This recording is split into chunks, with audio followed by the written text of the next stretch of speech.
Okay,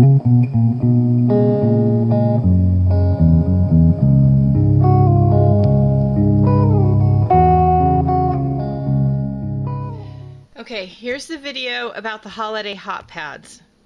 So, what you're going to need, obviously, is a sewing machine and some thread, a pair of pinking shears, a Sharpie, some cotton fabric. This is just a fat quarter. You can do this with fat quarters. Some cotton batting, and a piece of felt. So the first thing that you need to do, this is a little messy, so let me get out a piece of paper.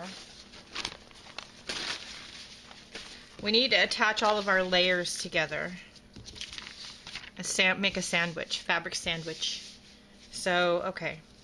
How I do this is I do this with basting spray. If I can find it, because as I've said already, my studio's a mess. So give me a minute. It's here somewhere. Oh, Lord Almighty, it's on the floor.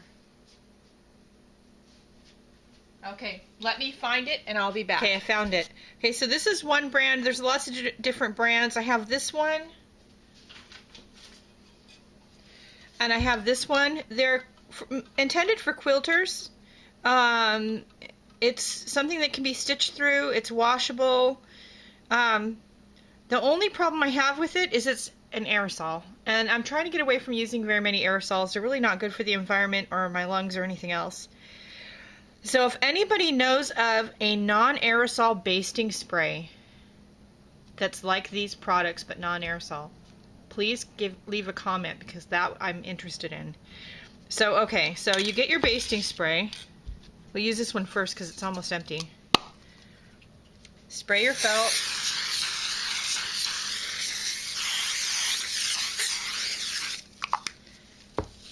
You can tell I haven't used it in a while because, yeah, hello, look, ick.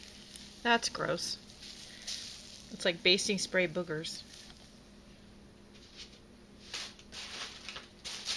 And that's going to go in the trash. Anyway, then you stick your piece of cotton batting down to your felt. And the reason, oh, see, it didn't even all come out of my hand. It's so old. Okay, let's try this one.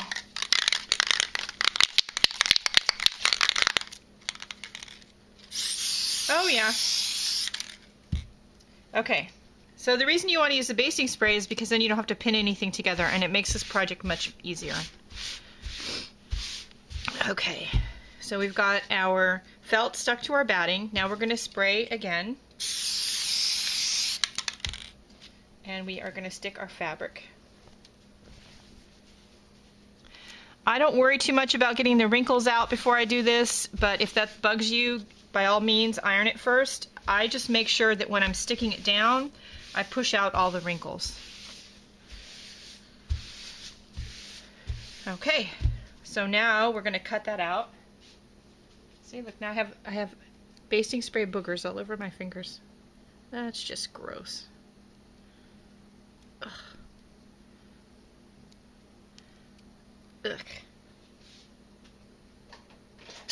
Okay, so get out your fabric scissors. You should have scissors that are separate from your paper ones and your fabric ones, because paper will dull your fabric scissors really quickly.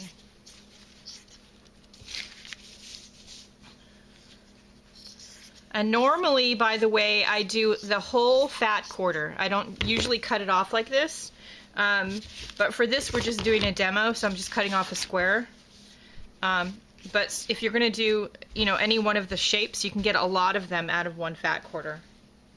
And I usually stock up on them if I know I'm going to make these for a craft show. I stock up on fat quarters when they're on sale.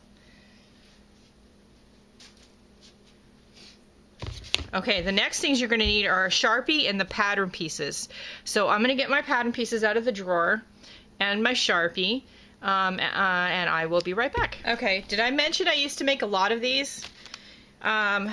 Because I tried to buy everything on sale or clearance or with a coupon, the price on them making each individual piece was very cheap. So I was able to get away with charging $3.95 each. because my cost was less than $1. And they sold like hotcakes. I have a lot of different shapes. I'm going to try to scan these for you if they'll fit on my scanner. Christmas trees, a snowflake, butterflies. And these are all cut out of leftover pieces of retail signage, cardboard, stars, shamrocks. And I'll show you why I have a paper and a hardboard piece in just a minute. Holly leaves. This is a seashell, fish, Easter egg. I even have a teacup. Here's a flower. This is one of the few two-piece ones. And I'll go over that with you in just a second. Hearts, bats, more holly, but this time with a berry. A little Scotty dog, angel wing, a hand. I have a gingerbread man, another different heart. So this is why I have so many paper pieces. So this is a preschool coloring book page. Basic shape. Preschool coloring book pages are just basic shapes normally. So I would go on the internet, find a free printable one in the shape that I wanted, and then blow it up to the size I wanted for my holiday hot pad. So then I would take that and I would use the same spray adhesive and I would glue it to a piece of cardboard or something hard and then cut it out, and that's my pattern piece. For the flower, and there's a leaf somewhere. I have to go back in the drawer and find the leaf. For the flower, because I think we're going to cut the leaf out, you do this piece out of your fabric sandwich, and then out of a separate coordinating fabric, you just cut fabric only for the center. And then after you sew this part, then you sew the center down. Which is, actually, the flowers are really pretty. Let me go find my leaf pattern, because I actually have more. I know that's not all of them. Okay, I knew I had more patterns somewhere, because like that wasn't enough, right? So here's the bestseller that I had, and anybody who I've ever known who's made these, the leaf is always the best seller. I really wanted to try to get this video made for you guys before Thanksgiving. I know your arts and crafts shows, if you're doing them, have probably already started already. If you have more, or if you haven't had your first show yet and you're going to have any before Thanksgiving, if you think you might have time and it's the right kind of show, make some of these, because they will sell like hotcakes.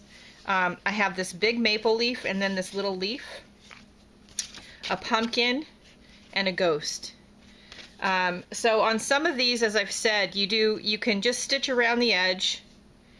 You can stitch a design in the center. In the ghost, I try to free motion a face. On the leaves, you do some veining. You'll notice on my patterns, I've marked off where I would like to have the veins, just to remind me where the stitching is. I usually make notes on my patterns a lot like that. So, okay, so we're going to do the leaf, because I think this is the fat quarter I could get to, because everything's discombobulated, and I think it's best suited to a leaf. So you pick your pattern piece out that you're going to work on and lay it out on the fabric. You will notice, if you're going to do these for a show, you want to make sure you grab all your layers. But you will notice you can get out, on this little square I picked out, you can get at least one big leaf and a couple of little ones. I don't know that I'm going to do that today, because this is, like I said, just for a demo. But normally I would not waste that fabric, and I would try to squeeze out as many leaves as I can. I would start with the big one, get as many on there as I can, and then squeeze the little ones in between. So you lay your fabric piece out and just use your Sharpie to trace around it.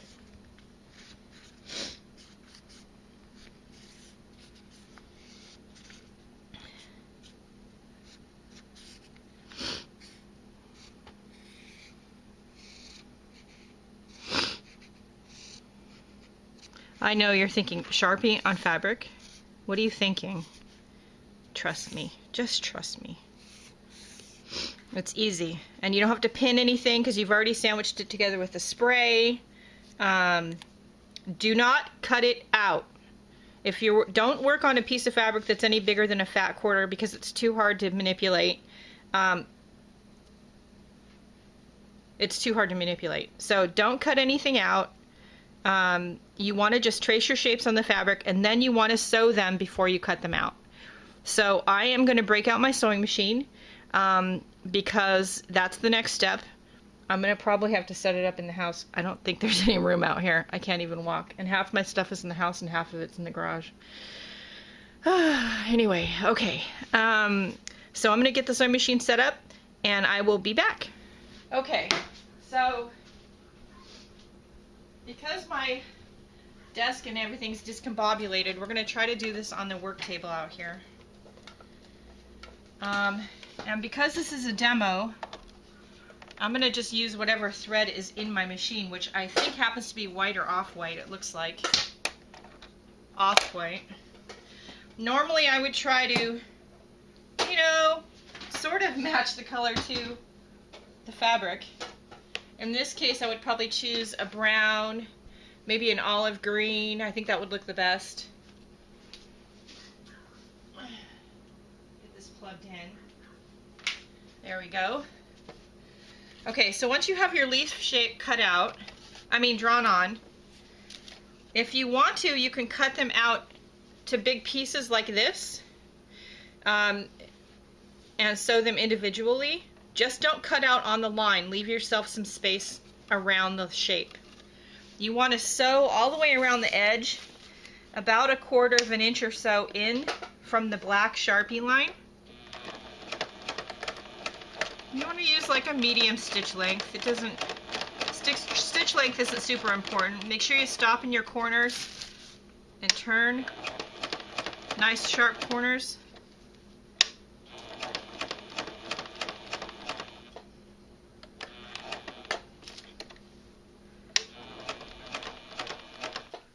You don't have to go fast. This is not a speed race. All the way around till you get back to where you started, which is at the center bottom of the leaf. I'm going to go all the way around and I will be back. Okay, one thing, I'm not done yet, but I thought of a couple things. So if you're new to sewing, make sure when you stop to turn your corner, the needle is in the down position in the fabric. If you've gone a little bit too far, hit the back button and go back a stitch. And if you have it down in the corner when you turn, you're going to get a nice sharp corner. Otherwise, you're going to get bunchy fabric loop, which is not what, thread loop, which is not what you want. Like I said before, it's not a speed race, so you don't need to go super fast.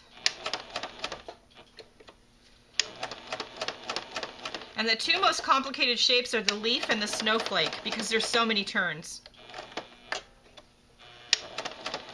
Now on some of the shapes, here I'm approaching where I started.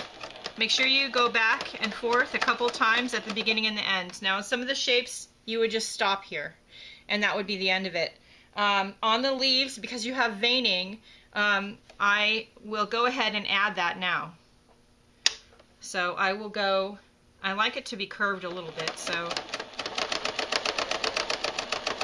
go all the way up to the tip, or close, and then turn back around. Kind of glance at my pattern.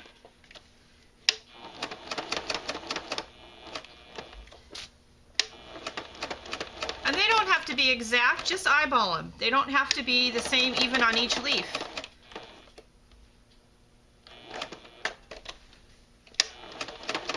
It gives it more character, it makes it more interesting.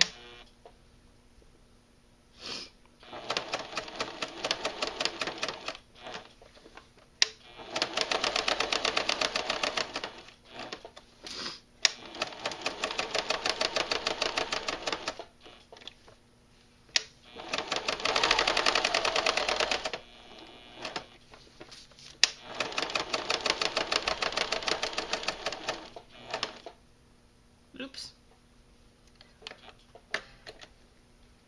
See, I went a little too far, but you know what? It's okay. And I missed one. Again, it's okay.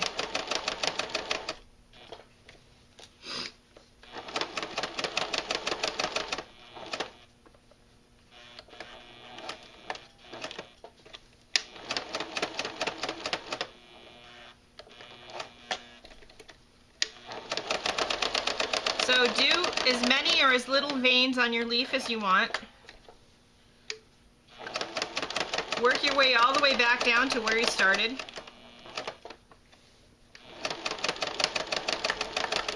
Go back and forth and cut all your threads.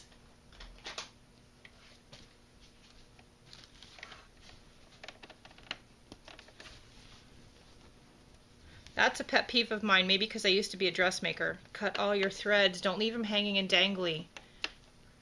I can't stand that. It drives me up the wall.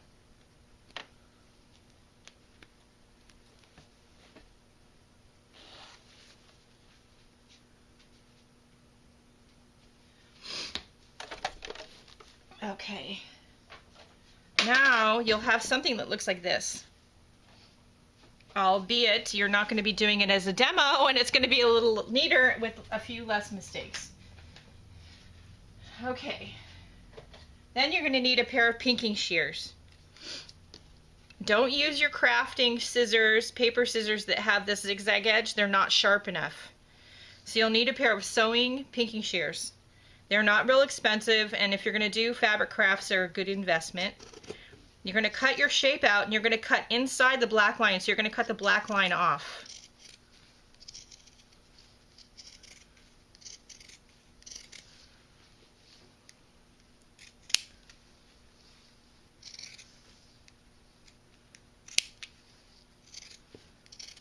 How straight you cut it is not as important as cutting off the Sharpie.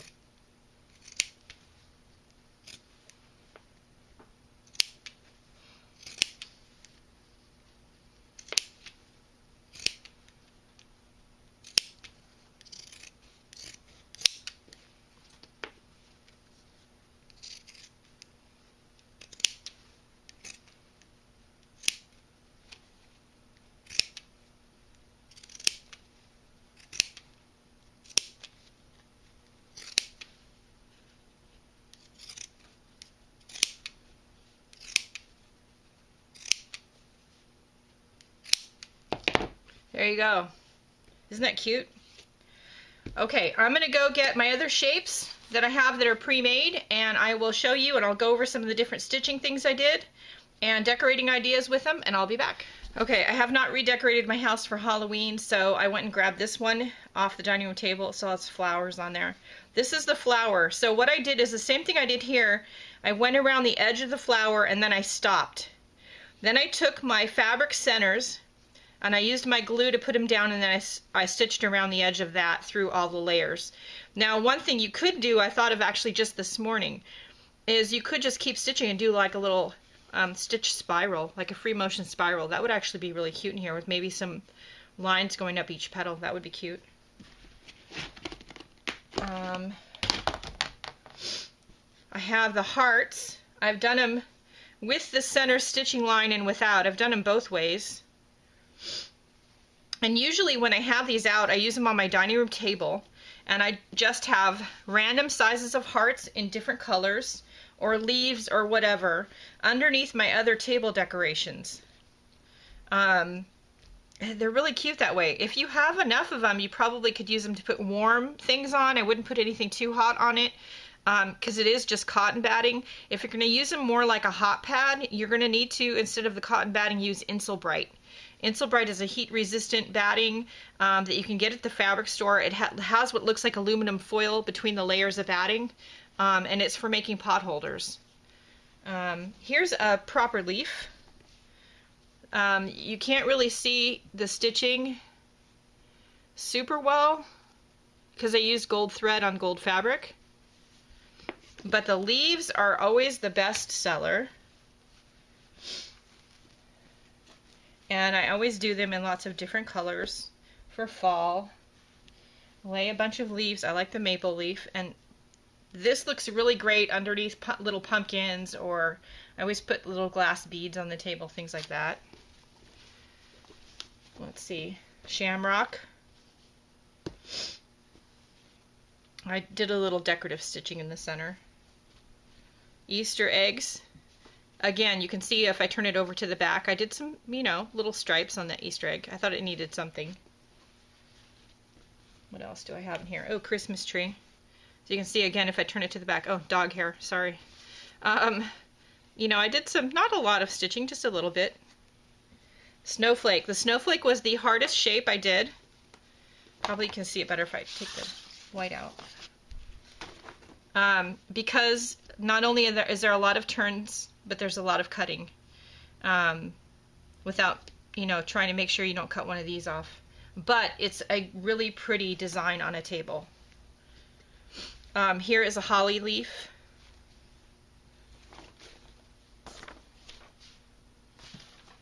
Telling you guys my studio is such a mess with the move. Let's see, what else do I have in the box? Oh, here's a cute one. So you can't really tell too much from the front, the stitching that I did. This teacup and saucer, or coffee cup. This coffee bean fabric. Let's see. Oh, stars. Just a basic star shape. You know, different ones. For 4th of July. And these are cute. So we've got a pumpkin and a bat. And this is the snowman. I mean snowman. Holy cow. Ghost. You could do a snowman. Anyway, so you can kind of see, I guess you can kind of see on the front what I did for the face. This is all done free motion. I did some, you know, swirly eyes and then, you know, crooked mouth, and it just gave it a lot of character. On the pumpkin, you know, we just did pumpkin lines. Nothing on the bat. He didn't really need anything. So that's it. Make yourself some holiday hot pads. Have some fun with it. Look up and see what shapes you can find on the internet. I will try to scan my shapes for you, and I hope that you guys all have a really great selling season this holiday, and that you all do well and sell a lot and make some good money for Christmas gifts. And I will let you all know when my move is over. I'm going to try to finish one more video before the move is over, as soon as my art journal cover is dry. And I will see you later. I'll be back. Happy crafting.